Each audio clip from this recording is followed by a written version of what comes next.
നമുക്ക് വെളിപ്പെടാനിരിക്കുന്ന മഹത്വത്തോട് തുലനം ചെയ്യുമ്പോൾ നമുക്ക് വെളിപ്പെടാനിരിക്കുന്ന മഹത്വത്തോട് തുലനം ചെയ്യുമ്പോൾ ഇന്നത്തെ കഷ്ടതകൾ നിസ്സാരമാണെന്ന് ഞാൻ കരുതുന്നു. ബൈബിൾ ഈ തുലനം ചെയ്യുന്നതിന് കമ്പാരിറ്റീവ് നടത്തുന്നത്, ഈ താരതമ്യം ചെയ്യുന്നതിന് ബൈബിൾ എതിരാണ്, വിഡ്ഢികളാണെന്നാണ് പറയണത്.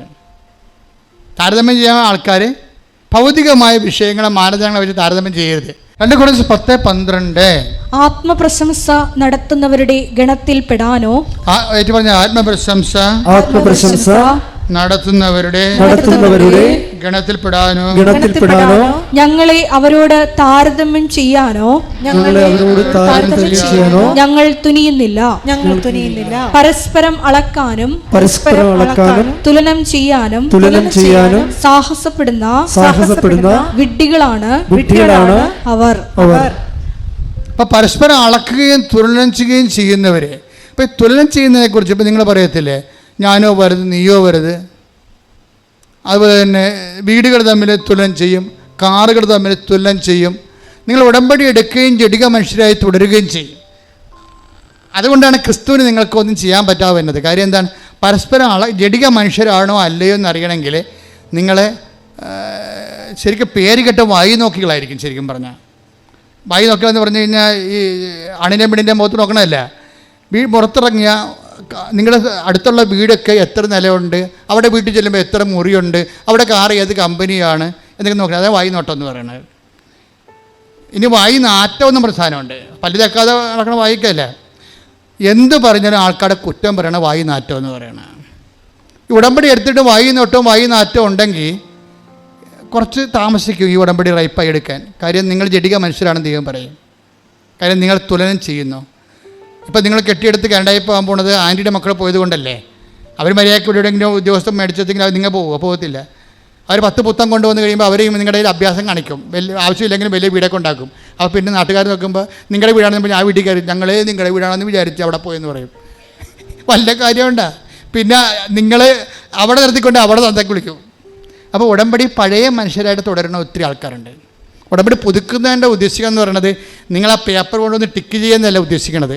നിങ്ങൾ ഈ ജഡിക മനുഷ്യരിൽ നിന്ന് ക്രിസ്തുവിനെ സ്വീകരിക്കുന്ന, സർവോപരി ഒന്നാമതായി ക്രിസ്തുവിനെ നേടുന്ന, ക്രിസ്തുവിനെ നേടാൻ വേണ്ടിയെല്ലാം കുപ്പയെ കരുതുന്ന ആത്മീയ മനുഷ്യരാണെങ്കിൽ നിങ്ങൾക്ക് തുലനം ചെയ്യാൻ വേണ്ടി ദൈവം തന്നിരിക്കണത് എന്താണ്? നമുക്ക് ലഭിക്കാതിരിക്കുന്ന മഹത്വത്തെക്കുറിച്ച് ഓർക്കുമ്പോഴേ, തുലനം ചെയ്യുമ്പോഴേ. അതാ റോമർ 8:18 എന്ന് പറഞ്ഞാൽ നമുക്ക് ലഭിക്കാനിരിക്കുന്ന മഹത്വത്തെക്കുറിച്ച് തുലനം ചെയ്യുമ്പോൾ അവിടെയാണ് തുലനം വരണത്. എന്തെങ്കിലും തുലനം ചെയ്യാനുണ്ടെങ്കിൽ വീട്, ജോലി, കാറ്, ആരോഗ്യം, സൗന്ദര്യം, ഇങ്ങനെ അഴിഞ്ഞു പോണ കാര്യങ്ങളൊന്നുമല്ല തുലനം ചെയ്യേണ്ടത്. നിങ്ങൾ അങ്ങനെ തുലനം ചെയ്യുന്നവരാണ് നിങ്ങളെങ്കിൽ ദൈവത്തിൻ്റെ കണക്ക് പുസ്തകത്തിൽ നിങ്ങൾ ജഡികരെന്ന് പറയും.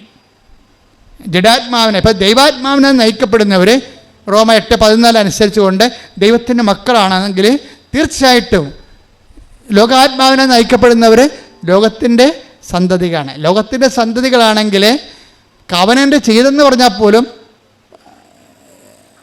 അതായത് ലോകത്തിനും ഈ ലോകാരുവി മൂക്കനാണ് ദുഷ്ടാരുവി എന്ന് പറയണത്.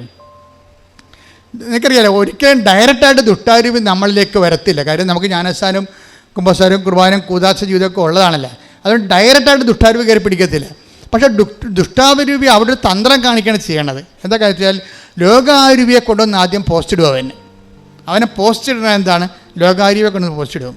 എന്ന് വെച്ച് കഴിഞ്ഞാൽ കൂട്ടുകാർ ഒരു ഇന്ന കോളേജിൽ പഠിച്ചു, എന്നിട്ട് അവൾ ഇവിടെ കുറേ കല്യാണം അവൾക്ക് വന്നതാണ്, ആ കല്യാണം ഒന്നും എടുത്തില്ല, എന്നിട്ട് അമേരിക്കൻ PR ഉള്ള ആളെ മാത്രമേ അവളെ കെട്ടിയുള്ളൂ. അത് കാരണം അവളും കൂട്ടുകാരെയും കൂടി ഫേസ്ബുക്കിൽ, വാട്സപ്പിലുമൊക്കെ അവർ രണ്ടും കൂടി അവിടെ ഇവിടെയൊക്കെ കറങ്ങണ ഫോട്ടോ ഇടുമ്പോൾ നീ ഓർക്കും, ദൈവമേ. ശരി പറയും. അതിന് അവൾ പറയും, എടി പ്രസവിക്കണമെങ്കിൽ ഇവിടെ വന്ന് പ്രസവിക്കണം. എടി അയ്യോ ആണ്, അവിടെയാണ് പ്രസവിക്കേണ്ടത്. ഇത്രയും നാൾ ഇവിടെ പ്രസവിക്കാമെന്ന് നമ്മൾ വിചാരിച്ചിരിക്കുന്നത്. ഇപ്പോൾ കൂട്ടുകാരി പറഞ്ഞാൽ അവിടെ പോയി പ്രസവിക്കണം. അപ്പോൾ അവിടെ വന്ന് പ്രസവിച്ചാൽ എന്താ കുഴപ്പം? അല്ല, അവിടെ വന്ന് പ്രസവിച്ചാൽ ഇവിടുത്തെ പിന്നെ മൊത്തം ആനുകൂല്യം കിട്ടും. ദൈവമേ, നമ്മുടെ കയ്യിൽ നിന്ന് കാശ് പോകില്ല ഇവിടെ പ്രസവിച്ചാൽ. അപ്പോൾ പിന്നെ ഐഡിയ മാറി. ഇവിടെ പ്രസവിച്ചാൽ നമ്മുടെ കയ്യിൽ നിന്ന് കാശ് പോകില്ല. കാര്യം ഇപ്പം നാട്ടുകാർക്കും വീട്ടുകാർക്കും വേണ്ടി നമുക്ക് ഈ മെഡിക്കൽ കോളേജിൽ പോയി പ്രസവിക്കാൻ പറ്റുമോ? പ്രസവിച്ചാൽ കൊച്ചൊക്കെ പുറത്ത് വരുവേ. അതല്ല പ്രശ്നം. ഇവിടുത്തെ ബന്ധുക്കാർ കാണാൻ പറ്റത്തില്ല, അതല്ലേ പ്രശ്നം. അതുകൊണ്ട് നമ്മളെടുത്ത് മെച്ചമായ ഹോസ്പിറ്റലിൽ പോയിട്ട് ആദ്യം മുറി ബുക്ക് ചെയ്യും. മുറി ബുക്ക് ചെയ്ത് എന്താ കാര്യം, എന്താ ബന്ധുക്കൾക്ക് വരണ്ടേ, കൊച്ചിനെ കാണണ്ടേ, അവരുടെ സ്റ്റാറ്റസിനെ പറ്റിയ മുറി. അപ്പം നമ്മൾ ഓപ്പറേഷൻ എല്ലാം ഈ പ്രസവം എല്ലാം കഴിഞ്ഞ് വീട്ടിൽ വന്ന് ബന്ധുക്കളെ സ്വന്തപ്പെട്ടവരെല്ലാവരും അവരുടെ സ്റ്റാറ്റസൊക്കെ തൃപ്തിപ്പെടുത്തി വീട്ടിൽ വരുമ്പോൾ നമ്മുടെ കിഡ്നി കൊണ്ട് ആശുപത്രിക്കാർ പോകും. അതില്ല, അവരടിച്ച് മാറ്റി കഴിത്തേക്ക് ആശാകത്തല്ലേ. ഒരു ദിവസം 16 രൂപയൊക്കെ 4000, 3000, 5 രൂപയൊക്കെ മുറുക്കി ചാർജ് വരികയാണ്. അപ്പോൾ ഈ ലോകത്തിൻ്റെ ഒരു അഭ്യാസമുണ്ട്. ഈ അഭ്യാസത്തിൻ്റെ കൂടെ നിന്ന് കഴിയുമ്പോൾ, കുറേ നാൾ നിന്ന് കഴിയുമ്പോൾ നമ്മൾ ഓർക്കും നമ്മളത്ര കുറഞ്ഞ പുള്ളിയൊന്നും അല്ലെന്ന് ഓർക്കും. നമ്മളത്ര കുറഞ്ഞ പുള്ളിയല്ല. ഇതാണ് ലോകാരൂപി എന്ന് പറയണത്. ഈ ലോകാരൂപിയായിട്ടാണ് ആദ്യം വരണത്. ഇവൻ തലേ തുണിയിട്ടുണ്ട്, പാത്ത് കുടയും പിടിച്ചൊക്കെ വരും. അകത്ത് കയറി കഴിഞ്ഞിട്ട് കുടയും തുണിയും മാറ്റുമ്പോൾ മാതാവ് പിശാചാണല്ലോ ഇരിക്കണമെന്ന് അപ്പോഴും നമ്മൾ അറിയത്തുള്ളൂ. ഇപ്പം വരുമ്പോൾ അറിയത്തില്ല, ലോകാരൂപിയായിട്ടേ വരത്തുള്ളൂ. പക്ഷേ ഇവൻ അവിടെ ഇരുന്ന് മൂത്ത് ദുഷ്ടാരൂപിയായിട്ട് കൺവേർട്ട് ചെയ്യപ്പെടും. ദുഷ്ടാരൂപിയായി കഴിഞ്ഞാൽ പിന്നെ ആര് നന്നാകുമ്പോഴും നമുക്ക് നെഞ്ചുവേദന ഉണ്ടാകും. അവിടെ പ്രശ്നം. അവർക്ക് ശമ്പളം പെൻഷൻ കിട്ടിയില്ലെന്ന് പറയുമ്പോൾ നമുക്ക് ഭയങ്കര സന്തോഷം. അയ്യോ പിതാവിന് പെൻഷൻ കിട്ടാതിരുന്ന ഭാഗം. ഇപ്പോൾ പെൻഷൻ കിട്ടിക്കഴിഞ്ഞാൽ നമ്മുടെ തലയിൽ നിറഞ്ഞിറങ്ങും. അപ്പോൾ തള്ളക്ക് പെൻഷൻ കിട്ടിയില്ലെങ്കിൽ അമ്മയും മകരുമൊക്കെ സന്തോഷമാണ്. ഒരു സന്തോഷ വാർത്ത എന്താണ്? അമ്മയുടെ പെൻഷൻ കിട്ടിയില്ലെന്ന്. അതല്ലേ പണ്ട് പെൻഷൻ കിട്ടിക്കഴിഞ്ഞാൽ പെമ്മക്കൾ മേടിക്കാൻ വേണ്ടി വരും. പിന്നെ ഈ പെമ്മക്കളുടെ അമ്മയുടെയും പത്രാസ് ഞാൻ കാണണം. തള്ളക്ക് പെൻഷൻ കിട്ടിയില്ലെങ്കിൽ അതേ സമയം ഞാൻ ഉടമ്പടി എടുത്തതാണ്. പക്ഷേ പെൻഷൻ കിട്ടിയില്ലെങ്കിൽ അതൊരു കെറ്റിക്കാര്യമല്ലേ. പെൻഷൻ കിട്ടിയില്ലെങ്കിൽ നിൻ്റെ ഭർത്താവിൻ്റെ കയ്യിൽ നിന്ന് കാശ് പോവും. പക്ഷേ എന്നാലും മരുമകൾ നാട്ടിൽ കെട്ടിയെടുത്ത് വീട്ടിൽ വരത്തില്ലല്ല. അവളുടെ അമ്മയുടെ കൂടി പത്താസ് ഞാൻ കാണുന്നല്ലോ എന്ന് ചോദിക്കുമ്പോൾ പെൻഷൻ കിട്ടാത്തപ്പോൾ ഒരു സന്തോഷം, കിട്ടാത്ത നെഗറ്റീവ് കാര്യത്തിന് പോലും സന്തോഷം വരികയാണ്. ഇതിനാണ് ദുഷ്ടാരൂപി എന്ന് പറയുന്നത്. പിടികിട്ടിയാ? ക്ലിയർ അല്ലേ? നിങ്ങൾക്ക് മനസ്സിലായല്ല? കൈയടിച്ച് ശ്രദ്ധിക്കട്ടെ.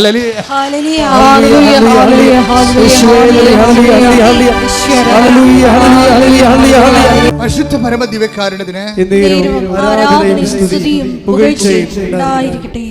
ഡോക്ടർ ആൽഡിൻ അടുത്ത സ്റ്റെപ്പ് എന്താണെന്ന് വെച്ച് കഴിഞ്ഞാൽ ഇവർ IELTS തോറ്റു.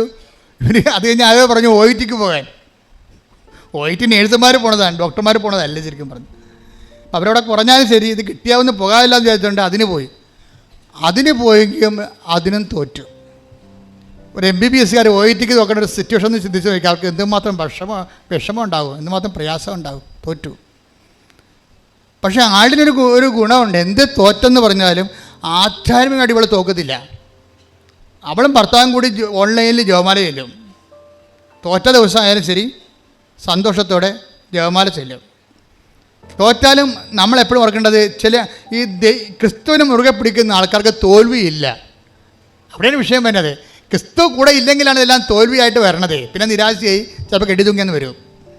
ക്രിസ്തു കൂടെ ഉള്ളത് കാരണം തോൽവിയില്ല. അവൾ ചാച്ച ഞാൻ തോറ്റുകടാ, ഇനി എന്ത് ചെയ്യുമെന്ന് അറിയത്തില്ല, പക്ഷേ എന്ത് ചെയ്യുമെന്ന് അമ്മക്കറിയാവില്ല എന്ന് പറഞ്ഞുകൊണ്ട് രണ്ടുപേർക്ക് കൊന്തയില്ല. അങ്ങനെ കുറച്ച് നാളൊക്കെ ജീവിച്ചു പറഞ്ഞ് ചാച്ച ഞാൻ കയറി വരട്ടെ. എവിടെ? UK നമുക്ക് അവിടെ ഫ്ലാപ്പ് എഴുതാമല്ലോ. ഞാനവിടെ ഇവിടെ OIT IELTS കിട്ടാത്ത ആൾ അവിടെ പോയി എൻട്രൻസ് ടെസ്റ്റ് ഫ്ലാപ്പ് എഴുതാൻ പോയി. അവിടെ പോയി എഴുതി. UK പോയി ഫ്ലാപ്പ് എഴുതി കഴിഞ്ഞപ്പോൾ ഭയങ്കര സന്തോഷം. എന്താണെന്ന് വെച്ചാൽ എല്ലാം അറിയാവുന്ന സംഭവം. അതായത് എല്ലാ ക്വസ്റ്റ്യൻസും എല്ലാ സംഭവവും, അതായത് 90 മാർക്കും കട്ടനായിട്ട് അറിയാവുന്ന കാര്യങ്ങൾ മാത്രമാണ്. ബാക്കിയാണ് കുറച്ച് അംബിഗസ് ഉള്ളത്. അപ്പോൾ രക്ഷപ്പെട്ടു. ഇനിയിപ്പോൾ നമുക്ക് മുന്നോട്ട് പോകാൻ ഇതായിരിക്കും ദൈവഹിതം എന്നൊക്കെ വിചാരിച്ച ആൾ സന്തോഷമായിട്ടിരിക്കുകയാണ്. കുറച്ച് കഴിഞ്ഞപ്പോൾ ഫ്ലാപ്പ് തോറ്റു. ഒന്ന് ചിന്തിച്ച് നോക്കിയോ, രണ്ട് അനുഭവം. അതാണ് ആൽഡിൻ പറയണത്. നിങ്ങൾക്കിതൊരു സാക്ഷ്യമാണ്, എനിക്കിതൊരു ജീവിതമാണെന്ന്. അതാണ് കാരണം. ഫ്ലാപ്പ് തോറ്റു. ഇപ്പം ഞാനിവിടെ അത് കേട്ടോണ്ടിരിക്കുകയായിരുന്നു. ഫ്ലാപ്പിന് ജയിക്കുമെന്ന് വിചാരിച്ചുകൊണ്ടിരിക്കുകയായിരുന്നു. കാര്യം അത്രയും സ്പിരിച്വൽ ഇൻവെസ്റ്റ്മെൻ്റ് ഉണ്ട് ഇവർക്ക്. എന്നിട്ട് ഇവർ വിട്ടുകൊടുക്കാൻ തയ്യാറല്ല. ഇവരെന്ന് വെച്ചാൽ ഇവർ ഫോണിലൂടെ കരയും. അമ്മയെടുത്ത് ഫോണെടുത്തിട്ട് സഹിക്കാൻ പറ്റാതെ കരയുമ്പോൾ അമ്മ പറയുന്നൊരു വാക്കുണ്ട്, മകളെ ജനിച്ച കാലം പോലും നിന്ന് വരെ നീ കരഞ്ഞ് ഞാൻ കണ്ടിട്ടില്ലെന്ന്. നീ ഇപ്പം കരഞ്ഞപ്പോൾ എന്തോ വലിയ സംഭവമായി പോയില്ല. അതാണ് അവൾ കരയണ ആളല്ല ശരിക്കും പറഞ്ഞാൽ, ഗഡ്സുള്ള ആളാണ്. അമ്മ പറയും ജനിച്ച കാലം മുതൽ ഇന്ന് വരെ നീ കരയണത് ഞാൻ കണ്ടിട്ടില്ല. നീ ഇപ്പം കരഞ്ഞപ്പോൾ എനിക്ക് വല്ലാതെ തോന്നണമെന്ന്. കാര്യം ഇവരുടെ അമ്മയുടെ ആത്മവിശ്വാസം പോകും. അമ്മയുടെ ആത്മവിശ്വാസം പോയാലും ഈ ക്രിസ്തു ഇവരിലുള്ള കാരണം ഇവളുടെ ആത്മവിശ്വാസം പോകത്തില്ല. ഇവൾ തിരിച്ച് UK നിന്ന് ഇന്ത്യയിൽ വരും, മദ്രാസിൽ വരും. മദ്രാസിൽ വന്നിട്ട് വീണ്ടും പരീക്ഷ. നിങ്ങൾ ഓർക്കണം, നിങ്ങൾ വീഴുമ്പോഴൊക്കെ എഴുന്നേക്കാൻ തോന്നിക്കണമെന്നുണ്ടെങ്കിൽ ഈ വീണിട്ട് എഴുന്നേറ്റ ക്രിസ്തു നിങ്ങൾ ഉണ്ടെന്ന് നിങ്ങൾ ഉറപ്പ് വരുത്തണം. കൈയ്യടിക്കട്ടെ, ശ്രദ്ധിക്കട്ടെ. പരിശുദ്ധ പരമ ദിവ്യകാരുണ്യത്തിന് അതായത് ക്രിസ്തുജന്യമായ ക്ലേശങ്ങള് കർത്താവിൻ്റെ പഞ്ചക്ഷതങ്ങളുടെയും ചമ്മട്ടിപ്പാടുകളുടെയും മുൾക്കിടത്തിൻ്റെയും ഫലം ചെയ്യുന്നതാണ്. അതായത് നമ്മൾ വിശ്വാസത്തിൽ ഉറച്ചു നിന്നിട്ടും ക്ലേശങ്ങൾക്ക് പഞ്ഞമൊന്നുമില്ലാതെ നിൽക്കുകയും സത്യസന്ധമായി ജീവിച്ചിട്ടും നമ്മൾ കുരിശിൽ കയറേണ്ടി വരികയും ഒക്കെ ചെയ്യുന്ന ഒരു സാഹചര്യമാണ് ക്രിസ്തുജന്യമായ ക്ലേശങ്ങളെന്ന് പറയുന്നത്. ഈ ക്രിസ്തുജന്യമായ ക്ലേശങ്ങളുടെ അന്തരാർത്ഥങ്ങളെ നമുക്ക് വിവേചിച്ച് തരണമെങ്കിൽ വിസ്ഡം ഉണ്ടാകണം, ജ്ഞാനമുണ്ടാകണം.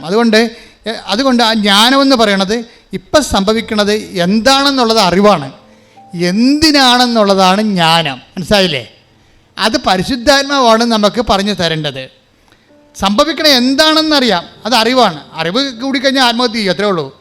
പക്ഷേ സംഭവിക്കണത് എന്തിനാണെന്നറിയണം, അതിന് പരിശുദ്ധാത്മാവ് വേണം.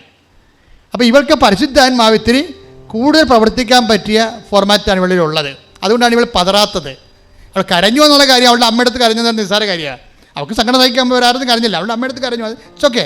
പക്ഷേ എന്നാലും തൻ്റെ ദൗത്യങ്ങളിൽ നിന്ന് പിന്തിരുന്നില്ല. അവൾ അടുത്ത ടിക്കറ്റ് എടുത്തിട്ട് നാട്ടിലോട്ട് പോരും. നാട്ടിൽ വന്ന് കൃപാസനം പത്രം മേടിച്ച് ഇവിടെ വന്ന് ഉടമ്പടി പുതുക്കിയിട്ട് ഇതിനെക്കുറിച്ച് ഗുണമോ ദോഷമോ അമ്മയോട് പറയത്തില്ല. ഇവിടെ ആളിരിപ്പുണ്ടല്ലോ, പറയാമല്ലോ, പറയത്തില്ല. കാര്യം ഇവളുടെ മനസ്സിൽ ആത്മാവ് പറയുന്നുണ്ട്, ദൈവത്തിൻ്റെ വഴികളിലൂടെ തന്നെ കൊണ്ടുപോവുകയാണ്. അപ്പോൾ നമുക്ക് പറയാനുള്ള ഒന്ന് മാത്രമേ ഉള്ളൂ, ഇതാ കർത്താവിൻ്റെ ദാസി എപ്പോഴും എന്ത് ചെയ്യും? മിണ്ടത്തില്ലല്ലോ, സംസാരിക്കത്തില്ല. അപ്പോൾ ഇവിടെ മിണ്ടാതെ പോയിട്ട് കൃപാസനം തമിഴ് പത്രം മേടിച്ച് കൊണ്ടുപോയി ആ മദ്രാസിൽ എല്ലായിടത്തും ചേർന്നിലേക്ക് കൊടുത്ത് നോക്കുമ്പോൾ ഓട്ടോറിക്ഷക്കാർ ഇവരെ കരുത്തേക്ക് കയറി. നിങ്ങൾക്ക് നാണമുണ്ടാ? ഈ പദ്ധതി മതം മാറ്റമാണ്, ആന കുഞ്ഞെന്നൊക്കെ പറഞ്ഞ് ഇവരെ കരുത്തേക്ക് അറിയാൻ. അപ്പോൾ ഡോക്ടർ ഇവരോട് ചോദിക്കും, നിങ്ങൾ എന്തുകൊണ്ട് ഈ പത്രം വാങ്ങിക്കുന്നില്ല എന്ന് എന്നോട് പറയണം. അവരുടെ ഫൈറ്റാണ്, പത്രം കൊടുക്കാൻ വന്ന ആളാണ്. അവരുടെ ഫൈറ്റ്, എന്തുകൊണ്ട് ഈ പത്രം വാങ്ങിക്കുന്നില്ല എന്ന് നിങ്ങൾ എന്നോട് പറയണം. ഞാനൊരു ഡോക്ടറാണ്, ഞാൻ നിങ്ങൾക്കൊരു പത്രം തരികയാണ്. 10,000 വായിച്ച് രക്ഷപ്പെടുന്ന ഒരു പത്രമാണ്. നിങ്ങളും രക്ഷപ്പെട്ടുണ്ടെന്ന് വിചാരിച്ചുകൊണ്ട് നിങ്ങളുടെ ജീവിതത്തിൽ വഴുത്തിലും ഉണ്ടാകുന്ന വിചാരിച്ചുകൊണ്ടാണ് ഞാൻ നിങ്ങൾക്കൊരു സേവനം ചെയ്യുന്നതാണ്. അപ്പോൾ നിങ്ങൾ എന്തുകൊണ്ട് വാങ്ങിക്കുന്നില്ല എന്നോട് പറയണം എന്ന് പറയുമ്പോൾ കാര്യം മനസ്സിലാകുമ്പോൾ അവർ വാങ്ങിക്കും. അപ്പോൾ നോക്കിയേ, അല്ലാതെ ആരെങ്കിലും പറയുമ്പോൾ തന്നെ അയ്യോ അവർ വഴക്കിട്ടെന്ന് പറഞ്ഞ് നിലയം വിളിച്ച് അപ്പോൾ തന്നെ ഓടി വന്ന് വീട്ടിൽ കുത്തിരിക്കുകയില്ല. അതാണ് സംഭവം. ആ വഴക്കിട്ടേ എന്ന് പറഞ്ഞു, അയ്യോ അവരങ്ങനെ പറഞ്ഞേ എന്ന് പറഞ്ഞിട്ട് നിലയം വിളിച്ച് വിടും. എൻ്റെ അമ്മ ഇന്ന് എന്നെ പത്രം കൊണ്ട് ചെന്നപ്പോൾ അവരിങ്ങനെ വഴക്കിട്ടെന്ന് പറയും. വല്ല കഥയുണ്ട്. അപ്പോൾ അത്രേ ഉള്ളൂ. തമ്പുരാൻ തന്ന പണിയാണെന്ന് ഓർക്കാനുള്ള ബോധം പരിശുദ്ധാത്മ വേണ്ടേ? പരിശുദ്ധാത്മാവുണ്ടെ പറയും, മകളെ ഇത് ഈശോ നേരിട്ട് ചെയ്യുന്ന ഒരു പരിപാടിയാണ്, ഇത് ഈ പരീക്ഷ നീ തോക്കരുത്, മറ്റേ പരീക്ഷ ഒക്കെ എഴുതിയെടുക്കുക, ഇത് തോറ്റു കഴിഞ്ഞാൽ പണിയായിരിക്കും എന്ന് പറയും. ഇവിടെ തോക്കത്തില്ല, അവർക്ക് പരിശുദ്ധാത്മ ഉള്ള കാരണം പരിശുദ്ധ ഉപദേശം കൊടുക്കില്ല, പരിശുദ്ധ തോക്കത്തില്ല. അവർ പറയും, അവർ ചോദിക്കുക എന്തുകൊണ്ട് നീ പത്രം വാങ്ങിക്കുന്നില്ലെന്ന് ചോദിക്കാൻ പറയും. അപ്പോൾ അവർ ജപജപൊക്കെ അടിക്കും, ഉടനെ ഇവർ പത്രം മേടിക്കും. എന്നിട്ട് വന്ന് പരീക്ഷ എഴുതും. രണ്ടാമത് ഇവിടെ നാട്ടിൽ പരീക്ഷ എഴുതും. പരീക്ഷ എഴുതുമ്പോൾ ഒറ്റ പരീക്ഷ എല്ലാം ഓക്കെ. ഹല്ലേലൂയ, ഹല്ലേലൂയ, ഹല്ലേലൂയ, ഹല്ലേലൂയ, ഹല്ലേലൂയ. പരിശുദ്ധ പരമ ദിവ്യകാരുണ്യത്തിന് ഡോക്ടർ ആൾഡിനെ പറയുന്ന ഒരു വിഷയം, അവസാനം സാക്ഷ്യം കൺക്ലൂഡ് ചെയ്യുമ്പോൾ പറയുന്ന ഒരു വിഷയം, അവസാനത്തെ പരീക്ഷയാണ് ഞാൻ എൻ്റെ ജീവിതത്തിൽ എഴുതിയ ഏറ്റവും ടഫ് സബ്ജക്റ്റ്. അതാണ് നമ്മുടെ പോയിൻ്റ്. ഇത്രയും നാൾ ഞാൻ എഴുതിയ OET IELTS അവിടെ പോയി ഞാൻ ഫ്ലാപ്പ് എഴുതിയ എല്ലാം സിമ്പിളായിരുന്നു. ഫ്ലാപ്പ് വളരെ സിമ്പിളായിരുന്നു. അപ്പോൾ ഞാൻ തോറ്റുപോയി. ഞാൻ നാട്ടിൽ വന്ന് വീണ്ടും പരീക്ഷ എഴുതുമ്പോൾ ഞാൻ വീട്ടിൽ വന്നിരുന്നിട്ട് സ്റ്റക്കായിട്ടിരിക്കുകയാണ്. കാര്യം ഞാൻ എഴുതിയ പരീക്ഷകളിൽ ഏറ്റവും പ്രയാസമുള്ളത് അവസാനം മദ്രാസ് എഴുതിയ പരീക്ഷയാണ്. അപ്പോൾ ഞാൻ പപ്പായെ വിളിച്ച് പറഞ്ഞു, ഹസ്ബൻഡ് വിളിച്ച് പറഞ്ഞു, അമ്മയെ വിളിച്ച് പറഞ്ഞു, എന്ത് ചെയ്യണമെന്ന് എനിക്കറിയാൻ പാടില്ല, പക്ഷേ പരീക്ഷയ്ക്ക് ഞാൻ തോക്കും. അത്രയ്ക്ക് മോശമായിരുന്നു എന്ന് പറയും. നീ തോക്കുമോ ജയിക്കുമോ എന്ന് തീരുമാനിക്കണം നീയല്ല, ഉടമ്പടിയിൽ നിന്റെ ദൈവമാണ്. പരമദിവ്യകാരുണ്യത്തിന് ഇത്രയും പറഞ്ഞു നിർത്തിയിട്ടാണ് ഡോക്ടർ ആൽഡിൻ പറയണത്, അവസാനത്തെ പരീക്ഷയായിരുന്നു ഏറ്റവും മോശം, പക്ഷെ ആ അവസാനത്തെ പരീക്ഷ ജയിപ്പിച്ചത് ദൈവമാണ്. അത് എന്നെ പഠിപ്പിക്കാൻ വേണ്ടിയാണ്. എന്താണ്? ഉടമ്പടി വർക്ക് ചെയ്യണത്, നമ്മുടെ ജീവിതം നിലനിൽക്കുന്നത് നോട്ട് ബൈ മെറിറ്റിലാണെന്ന്, അതായത് ബട്ട് ബൈ ഗ്രേസ്. അവസാനത്തെ പരീക്ഷ എൻ്റെ മെറിറ്റിലല്ല വർക്ക് ചെയ്യണത്, അത് ഉടമ്പടി പ്രകാരമുള്ള ദൈവത്തിൻ്റെ കൃപയാൽ. എൻ്റെ യോഗ്യതയാലല്ല, ദൈവത്തിൻ്റെ കൃപയാൽ. എൻ്റെ ദൈവത്തിലെ ഓരോ തകർച്ചയും, ഓരോ തരത്തിലുണ്ടാകുന്ന നമ്മൾക്ക് വരുന്ന തട്ടുകേടുകളും നമ്മുടെ സാഹചര്യം എന്തുമാത്രം ബലഹീനമാണെന്ന് നമ്മളെ ബോധ്യപ്പെടുത്തുകയും കൃപ പ്രവർത്തിക്കാൻ കാലമായി നമ്മളെ ഓർപ്പിക്കുകയും ചെയ്യുന്നതാണ് പ്രത്യാശ. മനസ്സിലായ മക്കളെ? ഇപ്പോൾ ഒരു ഇഞ്ചക്ഷൻ കയറി, ഡോക്ടർ പറഞ്ഞു 24 മണിക്കൂർ വെയിറ്റ് ചെയ്യാൻ പറഞ്ഞു. 24 മണിക്കൂർ കഴിഞ്ഞപ്പോൾ നമ്മൾ ഓർക്കും ശരിയാവുന്നു. അത് ശരിയല്ല, അത് മരുന്ന്, ആ മരുന്നല്ല, ഇനി മരുന്ന് ജർമ്മനിയിൽ നിന്ന് വരുത്തിക്കണം, അതുവരെ കൊച്ചുണ്ടാകുമെന്ന് അറിയാൻ പറ്റില്ല, വെൻ്റിലേറ്റർ കേറ്റർ ചെയ്യണം, ഒപ്പിട്ടേക്കാൻ പറയും. അപ്പോൾ വ്യത്യസ്തങ്ങളായ കാലാവസ്ഥയിലൂടെ നമ്മൾ പോണത്. പക്ഷേ ഉടമ്പടിയിലായിരിക്കുന്ന വ്യക്തിക്ക് ഇതൊന്നും ഒരു പ്രശ്നമല്ല. എന്താ കാര്യം? ആ ഉടമ്പടി ജെന്യുവിനായിട്ട് ചെയ്യണമെന്നുണ്ടെങ്കിൽ ആദ്യമേ തന്നെ ഇൻസ്റ്റാൾമെൻ്റായിട്ട് പരിശുദ്ധാത്മ വരും. കാര്യം ഉടമ്പടി ഗൈഡ് ചെയ്യണമെങ്കിൽ പ്രതികൂലമായ കാലാവസ്ഥയിൽ ദൈവത്തിൻ്റെ ഉടമ്പടി സംരക്ഷിക്കണമെങ്കിൽ പരിശുദ്ധാത്മാവിന് വേണ്ടി വരും. അതായത് പ്രതികൂലമായ കാലാവസ്ഥയിൽ എന്ന് പറഞ്ഞ് പ്രതികൂലമായ കാലാവസ്ഥയിൽ ദൈവത്തോട് ചെയ്ത വാഗ്ദാനം പരിക്കില്ലാതെ നിറവേറ്റാൻ ആത്മാവേ പരിശുദ്ധാത്മാവേ എന്നിൽ വസിക്കണമേ, എന്നിൽ നിറയണമേ, എന്നെ നയിക്കണമേ.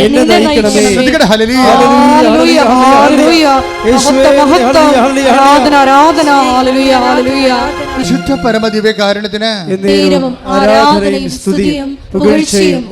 പരിശുദ്ധ പരമദിവ്യകാരുണ്യത്തിന് ഇവിടെ എന്തുകൊണ്ടാണ് ഇങ്ങനെ ഇടയ്ക്ക് ജെർക്കിംഗ് ഒക്കെ വരുന്നതും? നമ്മൾ വണ്ടി ഓടിക്കുമ്പോൾ പെട്ടെന്ന് ബമ്പേ കയറും, ഹമ്പേ കയറും, പിന്നെ വണ്ടി വിറക്കും, പലതരത്തിലുള്ള തുള്ളലൊക്കെ ഉണ്ടാകും. ഇതൊക്കെ ചില സമയത്ത് റോഡിൻ്റെ കുഴപ്പം കൊണ്ടുണ്ടാകുന്നതാണ്, അല്ലേ? റോഡിൻ്റെ കുഴപ്പം കൊണ്ടല്ലേ ഹമ്പും തുള്ളലൊക്കെ ഉണ്ടാകുന്നത്. ഇതുപോലെ നമ്മളുടെ ഉടമ്പടി റോഡ് ഒക്കെ അല്ലെങ്കിൽ നിങ്ങളിതൊരു ടൈം പാസ് പോലെ ചെയ്യും. കൂട്ടുകാർ വന്നപ്പോൾ എൻ്റെ വണ്ടിയെ കൂടി കയറിപ്പോയി, എന്നാൽ ഞാനും വന്നെന്ന് പറയും. ഉടമ്പടി എടുക്കണമെന്നവർക്കൊരു ബോധമില്ലേ? ഞാനൊരു കോമഡി പോലെയാണ് ഉടമ്പടി എടുത്തതെന്നൊക്കെ ഇന്നലെ സാക്ഷ്യം പറഞ്ഞുവിടാ. കോമഡി പോലെയൊക്കെ ഉടമ്പടി എടുത്തത് ദൈവം പിന്നെ കാലെപ്പിടി നിലത്തിടിങ്ങിടാ. പിന്നെ അടിയൊക്കെ കൊണ്ട് വെറുതെ ചുമ്മാ വന്ന് അവസാനം മുങ്ങി വന്ന് തേങ്ങി നിൽക്കണ കാണാം. ഇന്നലെയൊക്കെ സാക്ഷ്യം പറയുമ്പോൾ ഓക്കെ ആവില്ല. പക്ഷേ എന്നാലും ചെയ്യേണ്ട കാര്യം, നിങ്ങൾ പരീക്ഷണത്തിനും ഉടമ്പടി ഉപ്പ് നോക്കാൻ വേണ്ടി ഇറങ്ങരുത്. ഇത് സീരിയസ് ആയിട്ടുള്ള ഒരു ദൈവമായിട്ട് റിലേഷനാണ്. ദൈവം ഇതിൽ നിന്ന് ഒത്തിരിയേറെ ടേൺ ഓവർ പ്രതീക്ഷിക്കുന്നുണ്ട്. നമ്മൾ ഇവിടുത്തെ വരുന്നത് എന്താണ് ഉടമ്പടി ക്രൈസിസ് എന്ന് പറയുന്നത്? What is A crisis of the covenant? നിങ്ങളുടെ വഴി ഒന്ന്, ദൈവത്തിൻ്റെ വഴി വേറെ ഒന്ന്. ബുദ്ധിയുള്ള ജ്ഞാനി ദൈവത്തിൻ്റെ വഴികളെ പെട്ടെന്ന് സക്ക് ചെയ്യും. ബുദ്ധിയില്ലാത്ത ജഡികൻ ഇത് മനസ്സിലാക്കാതെ അവൻ്റെ വഴിയെ തന്നെ പോകും. അതുകൊണ്ടാണ് ഉടമ്പടി തുള്ളണത്. ചില ആൾക്കാർക്ക് തുള്ളത്തില്ല. എന്തെല്ലാം ഉടമ്പടി പരാജയപ്പെട്ടാലും ഈ അൾഡിനെ പോലെ അങ്ങനെ ധൈര്യമായിട്ട് നിൽക്കും, കരയും. അത് അമ്മയുടെ മാത്രമേ കരയത്തുള്ളൂ. വേറെ ഇഷ്യൂസൊന്നുമില്ല. അവളുടെ പ്രവർത്തനങ്ങൾക്കോ ഉടമ്പടി ജീവിതത്തിനോ ഒന്നും കുഴപ്പങ്ങളൊന്നുമില്ല. അപ്പോൾ എന്താ പ്രശ്നം വെച്ച് കഴിഞ്ഞാൽ അവിടെ വരണത് നിങ്ങളുടെ ഉടമ്പടി എന്ന് പറയുമ്പോൾ ബൈലാറ്ററൽ എഗ്രിമെൻ്റ് ആണല്ലോ. നിങ്ങൾ ഓർത്തിരിക്കണത് ഈ ബൈലാറ്ററൽ എഗ്രിമെൻ്റ് എന്ന് പറയുന്നത് നമ്മളെ ഉടമ്പടി യൂദാസ് പുന്നാളിൻ്റെ പെട്ടിക്കൊണ്ടുപോയി അമ്മ പ്രസവിക്കണം, ആട് പ്രസവിക്കണം എന്ന് പറഞ്ഞ് എഴുതിയിടുമ്പോൾ ഉടനെ ഇതെല്ലാം സംഭവിച്ച് പിറ്റേ ആഴ്ച ഒരു സാക്ഷി കത്ത് എഴുതി കൊടുക്കുമ്പോഴുള്ള സിമ്പിൾ പരിപാടി അല്ല ഇത്. നിങ്ങൾ കൈ കൊടുക്കുന്നത് ദൈവമായിട്ടാണ്. അത് ദൈവം ഉൽപ്പത്തി പുസ്തക കാലം മുതൽ രൂപപ്പെടുത്തിയിരിക്കുന്ന മനുഷ്യനുമായിട്ടുള്ള റിലേഷന് വേണ്ടി ഉണ്ടാക്കിയിരിക്കുന്ന സംവിധാനമാണ് ഉടമ്പടി. അപ്പോൾ നിങ്ങൾ ദൈവത്തിൽ നിന്നൊരു ഭൗതിക ആനുകൂല്യം കൈപ്പറ്റാൻ വേണ്ടി ചൂണ്ടയായിട്ട് ഇറങ്ങിയിരിക്കുകയായിരിക്കും. ഉടമ്പടി ഒരു ചൂണ്ടയല്ല. ദൈവമായിട്ട് കണക്കാക്കി ചെയ്താൽ ദൈവം പറയും ഈ വിനിമയത്തിൽ എനിക്ക് എൻ്റെ അക്കൗണ്ടിൽ എന്താ കിട്ടണമെന്ന് നോക്കും. ഇതെല്ലാം നീ നേടിയിട്ട് അവസാനം നീ ഭൂമി നിത്യതയിൽ വരുന്നില്ല എന്നുണ്ടെങ്കിൽ ദൈവത്തിന് ഉടമ്പടി നഷ്ടമായിരിക്കും. ലോകം മുഴുവനും നേടുന്നതിന് വേണ്ടി മനുഷ്യന് എപ്പോഴും അഭിവാഞ്ചം ഉണ്ടാകും. അപ്പം ലോകം മുഴുവൻ നേടിയാലും എന്താണ്, ആത്മാവ് നഷ്ടപ്പെട്ടാൽ ഉടമ്പടി കൊണ്ട് എന്ത് പ്രയോജനം എന്നുള്ള ചോദ്യത്തിന് നിങ്ങൾ ആൻസർ ചെയ്യേണ്ടി വരും. നിങ്ങൾ ലോകത്തിൻ്റെ ഇപ്പോൾ എഴുതിയിരിക്കണം മുഴുവൻ ലോകകാര്യങ്ങളല്ലേ? വീട്, ജോലി, വിവാഹം, എല്ലാം മക്കൾ, എല്ലാം ലോകകാര്യങ്ങളല്ലേ? അപ്പോൾ ഈശോ ചോദിക്കും, ലോകം മുഴുവൻ നേടിയാലും നിൻ്റെ ആത്മാവ് നഷ്ടപ്പെട്ട ഇതെല്ലാം കിട്ടി, ഉടമ്പടിയിൽ 6 കിട്ടി, പിന്നെ ഉടമ്പടി വെച്ച് കിഴക്കി കുത്തുകാരനെ പോലെ എല്ലാം ആടിയൻ ഒരു പൂര് ക്ലാവറെന്ന് പറഞ്ഞ് വെച്ച് എല്ലാം അടിച്ച് മിന്നിച്ച് 7 കിട്ടി, 4 ഉടമ്പടിയും കഴിഞ്ഞ് 4 സാക്ഷ്യം പറഞ്ഞ് ലോകം മുഴുവൻ നേടി. നീല ഉടമ്പടിയും തുള വെച്ചുകൊണ്ട് ചിറക്കണ ചില പിശാചുക്കളുണ്ടാവും. നീല ഉടമ്പടിയാണ്. ഞാൻ ചോദിച്ചത് ആരാണ്? നിങ്ങൾ ബൈബിൾ വായിച്ചോ? ബൈബിൾ വായിക്കാൻ കണ്ണു കാണാൻ പാടില്ല. മാതാവേ, നീല ഉടമ്പടിക്കാർക്ക് ബൈബിൾ വായിക്കാൻ കണ്ണു കാണാൻ പാടില്ലെന്ന്. പിന്നെ നിങ്ങൾക്ക് എന്ത് കാണാൻ പറ്റുമെന്ന് ചോദിച്ചു. ദൈവം നിങ്ങളെ കാണണേ ഇല്ല കേട്ടോ എന്ന് പറഞ്ഞു വണ്ടി വിട്ടൊക്കെ പറയും. അത് ഉടമ്പടിക്ക് എന്തോ ഒരു കാര്യം നേടാൻ വേണ്ടി ഒരു ഉടമ്പടി എടുത്ത് പുതുക്കി ഇരിക്കുകയാണ്. പത്രം മേടിച്ച് കൊടുത്താൽ മതിയില്ല, പുതുക്കി കിട്ടുമല്ലോ എന്ന് വിചാരിക്കും. ഈ തീറ്റയെ കൊണ്ട് തീച്ചേനെ വേഗത്തില്ല. നിങ്ങൾ ദൈവമായിട്ട് ഉടമ്പടി എടുക്കുമ്പോൾ ദൈവം എന്താ ഉദ്ദേശിക്കുന്നത്? നിങ്ങൾക്ക് കിട്ടുന്നത് അനുഗ്രഹമാണ്. That is physical favours. ദൈവത്തിന് എന്താ കിട്ടുന്നത്? ദൈവം തന്ന ആത്മാവിൽ നിങ്ങൾക്ക് കൃപ രൂപപ്പെട്ടിട്ടുണ്ടോ? അതാണ് ദൈവത്തിൻ്റെ ലാഭം. ഈ കച്ചവടത്തിൽ വിനിമയത്തിൽ ദൈവത്തിൻ്റെ ലാഭം എന്താ? നിങ്ങളുടെ ആത്മാവിന് കൃപ കിട്ടിയിട്ടുണ്ടോ എന്ന് വെച്ചാൽ ക്രിസ്തുവിൻ്റെ ശക്തിയാണ് കൃപയെന്ന് പറയണത്. നിങ്ങളുടെ ആത്മാവ് മുമ്പത്തേക്കാൾ ദൈവശക്തിയിൽ നിറഞ്ഞോ? ഈ ദൈവശക്തി നിറയാൻ വേണ്ടി എപ്പോഴും ദൈവത്തിൻ്റെ ശക്തി നമ്മളിൽ നിറയാൻ വേണ്ടി ദൈവം കാണിക്കുന്ന ഒരു പരീക്ഷണം നമ്മളെ ബലഹീനമാക്കുകയാണ്.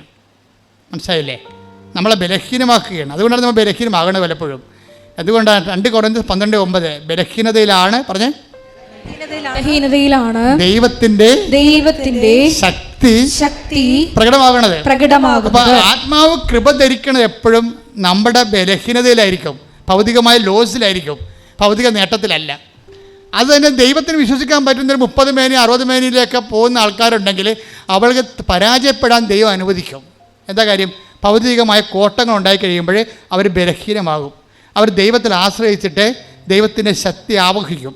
അതാണ് കൃപയെന്ന് പറയുന്നത്. നിങ്ങൾ 1 കൊരിന്ത്യർ 15:10 എടുത്ത് ശ്രുതികട ഹല്ലേലൂയ ഹല്ലേലൂയ ഹല്ലേലൂയ ഹല്ലേലൂയ ഹല്ലേലൂയ യേശുവേ നന്ദി ഹല്ലേലൂയ ഹല്ലേലൂയ ഹല്ലേലൂയ യേശുവേ ആരാധന. ഞാൻ എന്തായിരിക്കുന്നുവോ അത് ദൈവകൃപയാലാണ്. Praise the Lord. ഇതാണ് ദൈവം ഉദ്ദേശിക്കുന്നത്. അവസാനം നീ പൗലോസിനെ പോലെ പറയണം. എന്താണ്? 1 കൊരിന്ത്യർ 15:10 ഒന്ന് പറഞ്ഞേ, ഞാൻ എന്തായിരിക്കുന്നുവോ അത് ദൈവത്തിന്റെ കൃപയാലാണ്. ഇത് പറയണമെന്നുണ്ടെങ്കിൽ നിന്റെ ആത്മവിശ്വാസം ആദ്യം അടിച്ചു കളയണം. നിന്റെ സ്ഥാപന ജംഗമ വസ്തുക്കളെ ഞാൻ എന്തായിരിക്കുന്നു അതിൻ്റെ തറവാട്ട് മഹിമയാണ്. ഞാൻ എന്തായിരിക്കുന്നു ഞാൻ കഠിനാധ്വാനം ചെയ്തതാണ്. ചില ആൾക്കാർ അപ്പനോടും അമ്മയോടും പറയത്തില്ലേ, നിങ്ങളിങ്ങനെ എന്നെ പഠിപ്പിക്കൊന്നും വേണ്ട, എനിക്ക് ബുദ്ധി ഉണ്ടായി, ഞാൻ പഠിച്ചു, നിങ്ങളുടെ മകൻ പഠിച്ചില്ല, അത് ഞാൻ എന്ത് ചെയ്യണം? ഉടമ്പടി എടുത്ത് കാനഡയിൽ പോയിട്ട് തള്ളണേ. എന്താ പറയണത്? എടീ അവൻ തേരാപ്പാറ നടക്കണില്ലേ, അവൻ പഠിക്കാനുള്ള കാശ് കൊണ്ടാണ് നീ പഠിപ്പിച്ചത്. ഇപ്പോൾ അവൻ താമസിക്കാനുള്ള വീടും നീ പൂരെ കടപ്പെടുത്തി എടുത്ത് അവനിപ്പോൾ പെണ്ണും കിട്ടണില്ല. നീ ആണെങ്കിൽ അവിടെ വേറെ കാര്യങ്ങളൊക്കെ ഞാൻ കേൾക്കണം. ആരാണ്ടോട് കറങ്ങി കിടക്കണം, സായിപ്പോട് കറങ്ങി കിടക്കണമെന്ന്. അമ്മയോട് ആരാണ്ട് പറഞ്ഞാൽ തെറ്റാ ശരിയാന്ന് അറിയാൻ പാടില്ല. അമ്മയും മകളും തമ്മിൽ കോർക്കും. അപ്പനും അമ്മയും മകളും അപ്പനൊരിക്കലും അപ്പം ഭയങ്കര കാര്യത്തിൽ അപ്പന്മാരാണ് ചില പെമ്മക്കളെയൊക്കെ നശിപ്പിച്ചിരിക്കുന്നത്. എന്താ വെച്ച് കഴിഞ്ഞാൽ എങ്ങനെ നശിപ്പിച്ചെന്ന് വെച്ച് കഴിഞ്ഞാൽ, അതായത് അപ്പന്മാർ പെമ്മക്കൾ കാണിക്കുന്ന പൊട്ടത്തരങ്ങളെ എല്ലാം ചിരിച്ചുകൊണ്ടിരിക്കും. അമ്മ ശാസിച്ചാലും ഇടി അവളെ വഴക്കുണ്ട്, അവളെ എൻ്റെ മകളാണെന്നൊക്കെ പറഞ്ഞുകൊണ്ട് കുഞ്ഞുനാൾ പോലെ അപ്പന്മാരും ഈ പെമ്മക്കളെ സപ്പോർട്ട് ചെയ്ത് അവസാനം ഇനി അപ്പന്മാർക്ക് തിരിച്ചു വരാൻ പറ്റുക? നിങ്ങൾ അപ്പന്മാർ ശ്രദ്ധിക്കണം. നിങ്ങളുടെ ഉത്തരവാദിത്വം നിങ്ങൾ നശിപ്പിച്ചു, കളഞ്ഞു കുളിച്ചെന്ന് പറയാം. എന്ന് വെച്ചാൽ മകളുടെ വഴി തെറ്റി പോകുമ്പോൾ അമ്മയും പെണ്ണായത് കാരണം അമ്മയ്ക്കറിയാം ഇവളുടെ നടപ്പ് സ്റ്റെപ്പ് തെറ്റുന്നുണ്ടെന്നറിയാം. അപ്പോൾ ഊണ് കഴിക്കാൻ വന്നിരിക്കുമ്പോൾ അമ്മ ഉടനെ ഓരോ കാര്യം എടുത്തിടും. തിടി പിന്നെ നാട്ടുകാർക്കോട് പറയിപ്പിക്കരുത് കേട്ടാ, നാട്ടുകാർക്കോട് പറയിപ്പിക്കട്ടെ. ഞാൻ ചില കാര്യങ്ങളൊക്കെ കേൾക്കുന്നുണ്ട്, ഞാനിപ്പോൾ അത് ചോദിക്കണില്ല. അപ്പനിക്കണമെന്ന് പറയുമ്പോൾ ഉടനെ ഇവളെന്ത് ചെയ്യും? ഇവിടെ ഇങ്ങനെ അഡ്ജസ്റ്റ്മെൻറ്റ് 2 കണ്ണീരെടുത്ത് ചോറ് വെള്ളിട്ടും അവൾ കൈ കഴുകാതെ പോയിരുന്നിട്ട് പോകും. അവൾ പോയി. നിനക്ക് വല്ല കാര്യമുണ്ട് അവിടെ കരുത്തേക്ക് കയറാൻ? പാവം മകളെ വാടി കഴിക്കടിയെന്ന് അപ്പം പറയും. പോരെ, അപ്പൻ്റെ ലൈസൻസ് കിട്ടാൻ വേണ്ടി കള്ളക്കണ്ണീരായിരുന്നത്.